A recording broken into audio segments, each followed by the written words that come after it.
Hi friends, कैसे हैं आप लोग। पढ़ाई कैसी चल रही है आप लोग। ये आशा करता हूँ आप लोग की पढ़ाई बहुत बढ़िया से चल रहा होगा। आज हम लोग डिस्कस करेंगे क्लास 8 का chapter 7 conservation of plants and animals. इससे पहले हमने 2 वीडियो बना चुके हैं। जिन बच्चों ने वो नहीं देखा है वो जो है एनसीईआरटी ट्यूटोरियल बाय दीपक एकेडमी चैनल्स में जा कर के देख सकते हैं।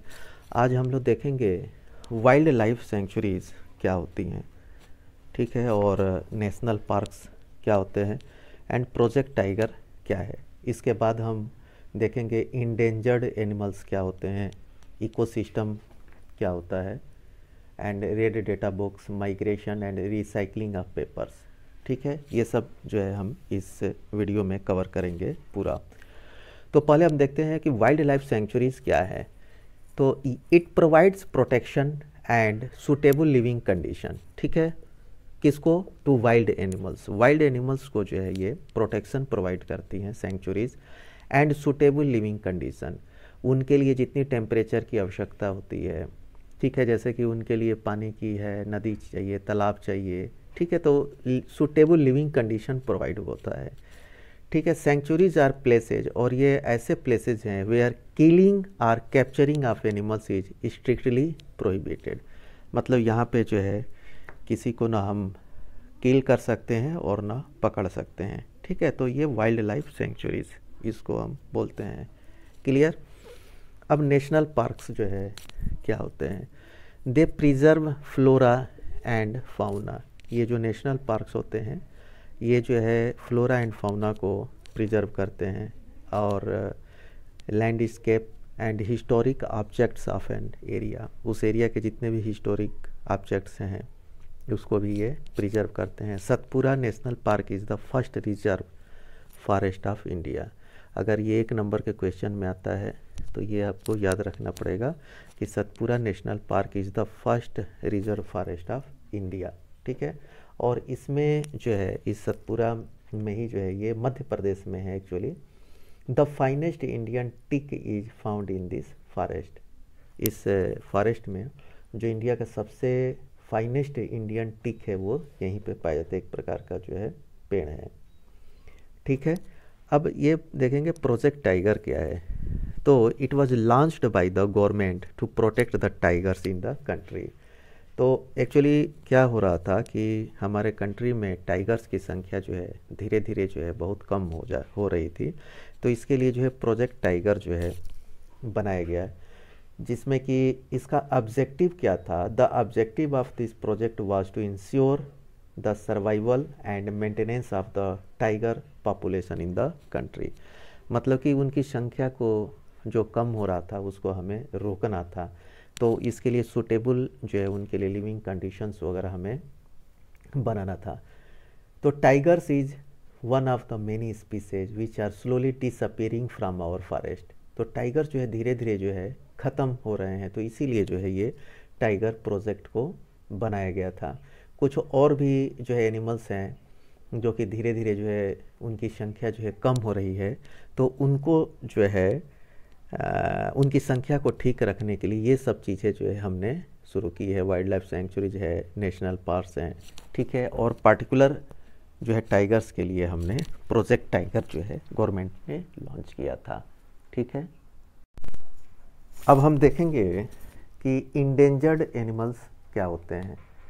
ठीक है, तो animals whose number of diminishing, जिसकी संख्या जो है कम होती चली जा रही है, ठीक है ना, और ऐसी संख्या कम हो रही है कि they might face extinction are known as the endangered animal. जैसे मान लीजिए कि 1000 है कोई एनिमल्स की संख्या, वो सडनली 500 पे आ गई, 250 पे आ गई, 250 पे आ गई, 50 पे आ गई। तो इसका मतलब क्या है कि अगर यही कंटिन्यूअस जो है डिमिनिशिंग हो रहा है, धीरे धीरे अगर कम हो रहा है, तो ऐसा भी हो सकता है कि ये विलुप्त हो सकते हैं। ठीक है, तो इनको हम इंडेंजर्ड एनिमल्स जो है बोलते हैं। तो इनको प्रोटेक्ट करने के लिए हमें स्टेप लेना पड़ता है ताकि इनको हम जो है बचा सकें इंडेंजर्ड मतलब कि एक्सटिंक्शन से, मतलब विलुप्त होने से बचा सके। तो इंडेंजर्ड एनिमल्स वो एनिमल्स हैं जिनकी संख्या जो है कम होती चली जा रही है, और ऐसा कम होती चली होने के बाद एक ऐसे लेवल पे पहुंच जाते हैं कि उनको एक्सटिंक्ट होने की चांसेस रहती है, मतलब कि वो विलुप्त हुई, उनकी संख्या पूरी तरह से ख़त्म ही हो जाएगी। तो उसको हम इंडेंजर्ड एनिमल्स बोलते हैं। ठीक है, उसका इंडेंजर्ड एनिमल्स की श्रेणी में रखते हैं। अब जो है इकोसिस्टम क्या है, तो इकोसिस्टम में जो है प्लांट्स आ जाते हैं,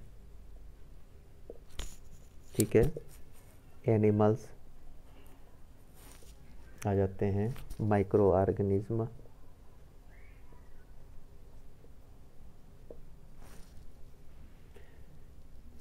ठीक है, और इसके बाद जो है नॉन लिविंग कंपोनेंट्स भी आ जाते हैं, such as climate, soil,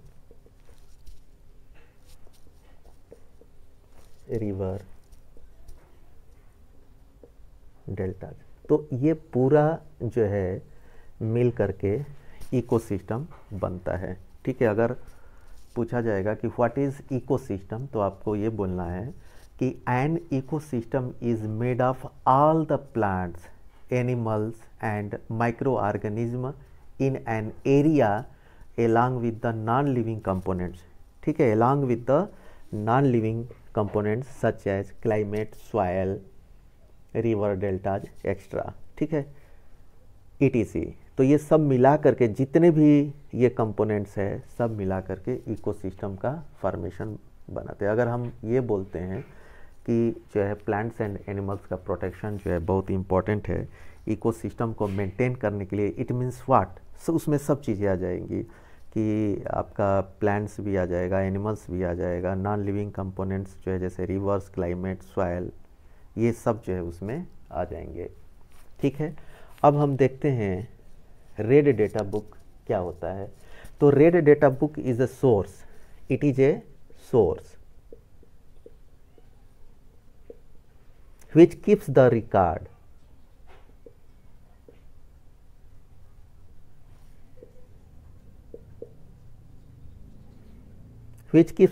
record of what, which keeps the record of all endangered animal। ये जो जितने भी endangered animal हैं उसका सब जो है एक रिकॉर्ड रखा जाता है। तो जिस बुक में उसको रिकॉर्ड रखा जाता है, जो एनिमल्स की संख्या धीरे धीरे कम हो रही हैं, इसमें केवल एनिमल्स की संख्या ही नहीं होती है, प्लांट्स भी होते हैं, एनिमल्स भी होते हैं एंड कुछ स्पीसीज हैं।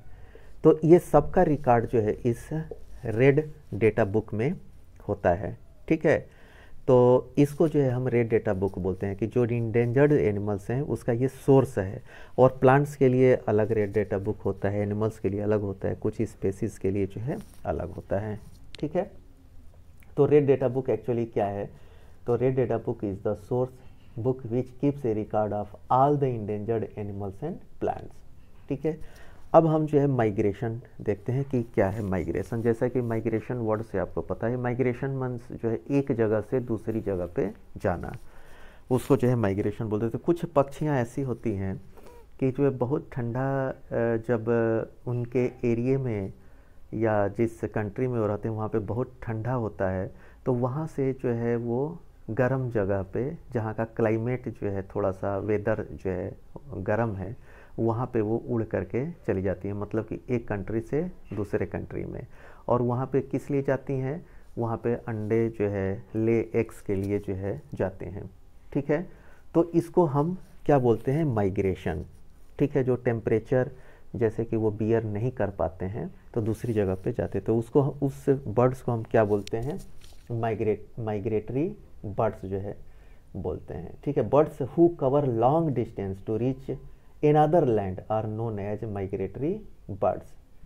ठीक है, और ये जो है they fly for laying eggs as the weather in their natural habitat becomes very cold and inhospitable. मतलब वहाँ का वेदर जो है बहुत ही कोल्ड होता है, तो उसको वो बियर नहीं कर पाते हैं, या जो अंडा जो है उनको जो है लेइंग एग्स देना है, तो उसके लिए वो टेम्परेचर सुटेबल नहीं होता है। ठीक है, तो वो जो है एक जगह से दूसरी जगह पे जाते हैं, तो उसको हम माइग्रेटरी बर्ड जो है बोलते हैं। ठीक है, अब हम देखेंगे रिसाइकलिंग ऑफ पेपर।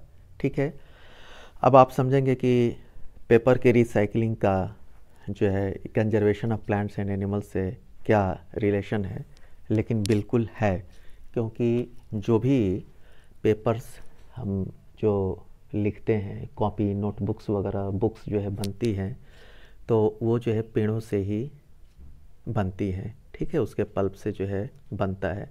और आप जो है सरप्राइज़ होंगे कि 1 टन ऑफ पेपर बनाने के लिए जो है 17 फुल ग्रोन ट्रीज़ की आवश्यकता होती है। तो आप ये देखते हैं कि हम कितना यूटिलाइज करते हैं, हमारी पॉपुलेशन जो है कितनी है, ऑफिस में यूज़ होता है, बच्चे यूज़ करते हैं।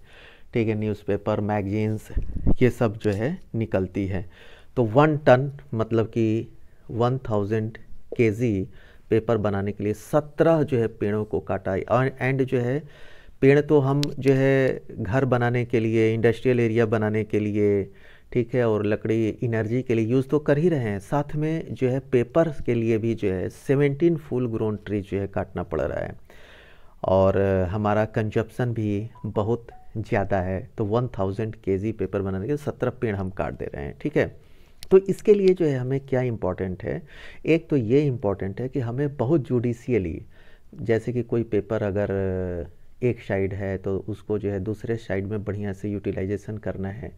अगर कोई नोटबुक आपका भर गया है तो जो है आप उसमें जो खाली पन्ने हैं उसको फाड़ करके और जो है रफ़ वर्क के लिए जो है यूज कर सकते हैं, या जहाँ जहाँ खाली है वहाँ पे रफ़ वर्क के लिए यूज कर सकते हैं। क्योंकि ये जो है जो हम पेपर अगर वेस्ट करेंगे, इसका मतलब हम जो है प्लांट्स के साथ डिफॉरेस्टेशन कर रहे हैं। आप ये समझिए कि आप डिफॉरेस्टेशन इनडायरेक्टली जो है आप डिफॉरेस्टेशन कर रहे हैं, आप पेपर नहीं बचा रहे हैं, तो आप डिफॉरेस्टेशन कर रहे हैं। ठीक है, तो इसीलिए जो है रिसाइकलिंग ऑफ पेपर जो है बहुत इम्पॉर्टेंट है। और जो है 5 से 7 टाइम्स का रिसाइकलिंग जो है हम पेपर को कर सकते हैं। तो ये बहुत ही इम्पॉर्टेंट है कि हमें जो है पेपर का यूज़ जो है तो करना तो है, क्योंकि ये तो इनेविटेबल है, पढ़ाई के लिए, नोटबुक्स के लिए ये सब तो चाहिए, लेकिन हमें उसको वेस्ट नहीं करना है। ठीक है, क्योंकि रिसाइकलिंग में जब ये जो है हमें रिसाइकलिंग में क्या होता है, केमिकल्स यूज्ड होते हैं। ठीक है, और जब हम पेपर बनाते हैं तो उसमें बहुत सारा पानी भी जो है लगता है। ठीक है, वाटर भी, बहुत इमेंस वाटर जो है यूज होता है। तो ये सब जो है चीज़ें जो है हमारे इकोसिस्टम को अफेक्ट करती हैं।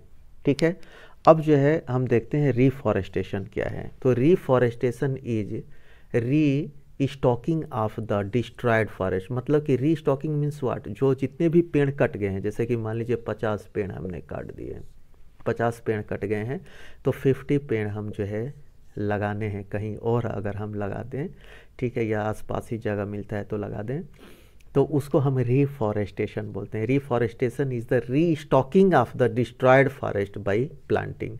मतलब उसको जो है हम फिर जो है वहाँ पे पेड़ जो है लगा दें, तो इसको जो है हम रीस्टॉकिंग बोलते हैं, रीफॉरेस्टेशन बोलते हैं। ठीक है, क्योंकि ऑलरेडी हमने देखा है कि हमने इतना जो है डिफॉरेस्टेशन कर लिया है, ताकि उससे हमें इतना जो है ग्लोबल वार्मिंग भी हो गया है, और जो है फ्लड्स वगैरह भी जो है अनटाइमली जो है आ जाते हैं। ठीक है, क्लाइमेट चेंजेस जो है हो गया है, तो हमें जो है रीफॉरेस्टेशन करना है। जितने प्लांट्स अगर कट रहे हैं तो कहीं और पे हमें लगाना है, या वहीं पे जो है लगाना है। ठीक है, तो ये जो है रिफॉरेस्टेशन की डिफिनीशन है। तो ये क्लास हमारा जो है यहीं पे ख़त्म होता है। और ये इसके क्वेश्चन जो एक्सरसाइज दिए हैं उसके आंसर जो है हमारे साइट पे डाला हुआ है।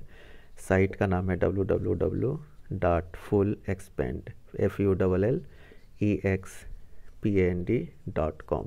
उस पर विज़िट करके जो है आप आंसर को देख सकते हैं, और भी जो एजुकेशनल इन्फॉर्मेशन आपको इस साइट पे जो है मिल जाएगा। तो एक बार साइट को पक्का विज़िट कीजिएगा आप लोग। Okay, thank you.